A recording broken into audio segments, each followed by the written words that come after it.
You bought a Tesla. Then you became Elon's lawyer, and you don't even get paid for it. In the next 10 minutes, you'll see the exact moment that infection takes hold, and the one sentence that proves you're defending identity, not facts. Picture this. Someone says, "I don't like Elon," and you feel your jaw tighten. Your fingers start typing. Suddenly, you're in a courtroom, presenting evidence, links, and a 12-paragraph defense you didn't plan to write. That reaction, it's not about horsepower or battery range. It's about your identity. And it spreads like an infection. Because once a purchase becomes part of who you are, criticism doesn't sound like feedback. It sounds like an attack on you. Okay, but how does the infection get in? It starts the moment you get the keys. Not the old dealership vibe, no haggling theater, no salesman doing the "let me talk to my manager" ritual.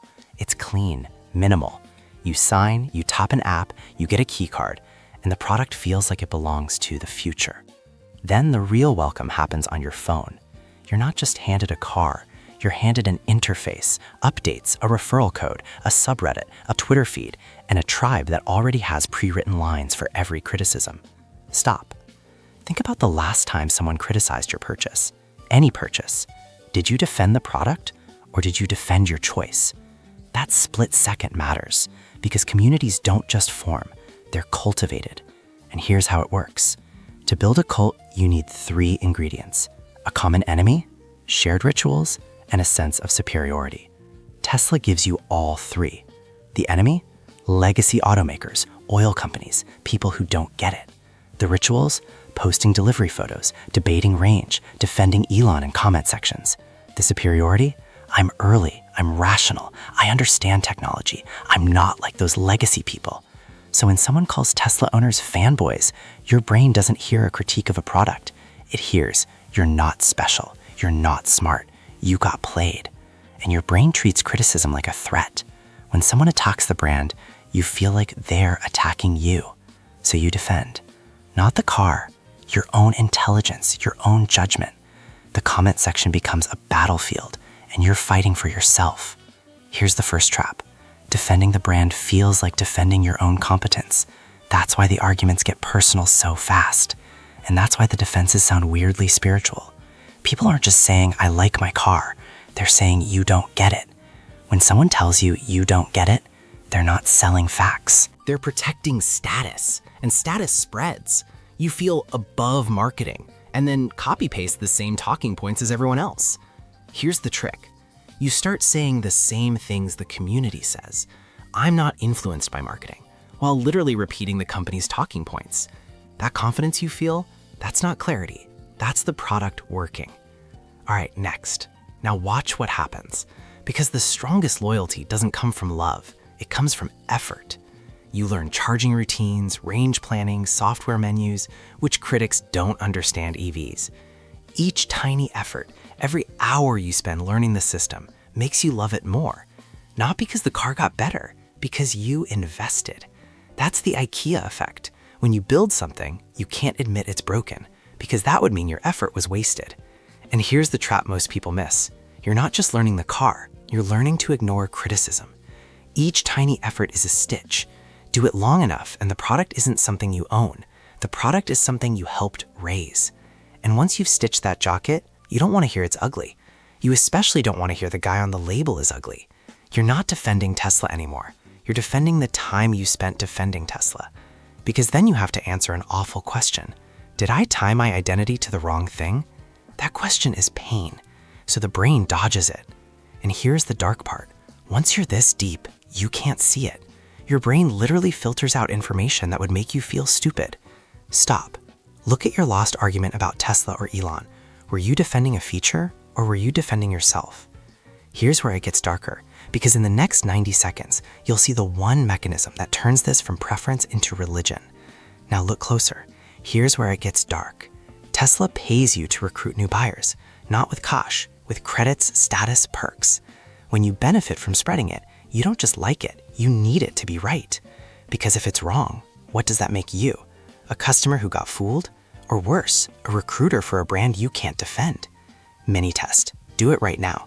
Open your Tesla app. Count how many times the app asks you to check, monitor, or manage something that didn't exist in your life before the car. Charging, preconditioning, updates, location, climate. Notifications. Every tap is a tiny dependency. Each dependency is like a new receptor. It gives the brand more places to attach, and once it attaches, it spreads through your day. Not because anyone hypnotized you, because routines are sticky. You tell yourself it's just transportation while checking the app like it's a blood glucose monitor. That calm self-image is the fantasy you're paying for. Now the money layer.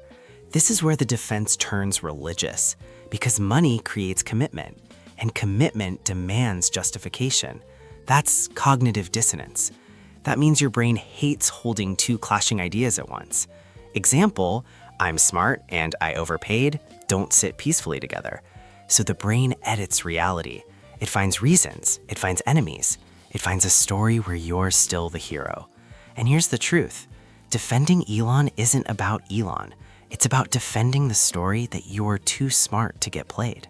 If Elon is a visionary, then buying the car is not just consumption, it's alignment with the future.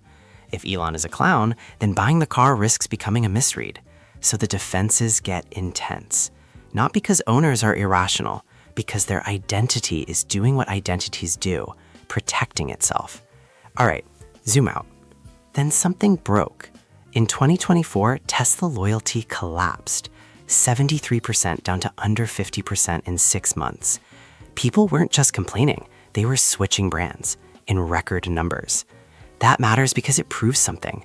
When the cost of staying loyal gets too high, even the strongest believers leave. But here's the trap. The ones who can't leave, their defense gets even louder because doubt becomes debt and debt demands payment. That's sunk cost fallacy. That means you keep investing because you already invested, not because it's best today. It's the mental version of, I've already bled for this, so it must be worth it. The more you've paid, the stronger the antibodies. Not against bad ideas, against doubt.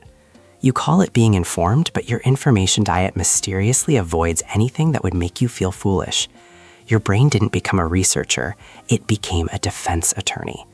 Now here's where this gets disturbing, because everything I just described, Tesla didn't invent it. Apple perfected it 20 years ago. Nike used it. Harley-Davidson weaponized it. You're not watching a Tesla problem. You're watching a blueprint. Now, the uncomfortable part. How do you see this while you're inside it? Because the goal isn't never buy Tesla. The goal is stop sleepwalking into identity traps. Here's how you spot it. Check 1. Listen to your own sentences. If you say they a lot, as in they're attacking us or they just don't understand, you're not analyzing a product anymore. You're defending a tribe. Check 2. Notice how often Elon appears in your reasoning. If you need to believe in him to justify buying the car, you're not buying transportation, you're buying faith. Pause. I know this sounds harsh, but the next check is the one that breaks most people. Check 3. Swap the names. Replace Elon with the CEO of Ford. Now read your defense out loud. If it suddenly sounds insane, that's your signal. Final check. Ask yourself what would have to be true for you to change your mind. If the answer is nothing, you don't have an opinion, you have an identity. And identities don't debate, they protect. Here's the advanced, disturbing layer. Even knowing all this doesn't make you immune. It just makes you better at rationalizing. Smart people don't escape manipulation. Smart people build prettier excuses. That's why this spreads, not like a virus that controls you, like a virus that uses you to travel. You share the clip, you dunk on a critic, you educate someone, and the idea replicates. You feel like the independent rebel while joining the largest synchronized opinion swarm on the road. That rebellious feeling is the costume. Tesla loyalty isn't just about cars, it's about who you get to be while owning one. Once you see that, you don't have to stop liking your car. You just stop confusing a purchase with a personality. So here's the hard question. If Elon vanished from the internet tomorrow, would your opinion of your car change at all? If the answer is yes, that's not car ownership anymore. That's identity management. And if you felt angry watching this video, ask yourself, was it you getting angry or was it the membership card defending itself? If you want to see the same psychology wearing a different outfit, the next breakdown is on Apple's ecosystem loyalty. Same brain, different logo.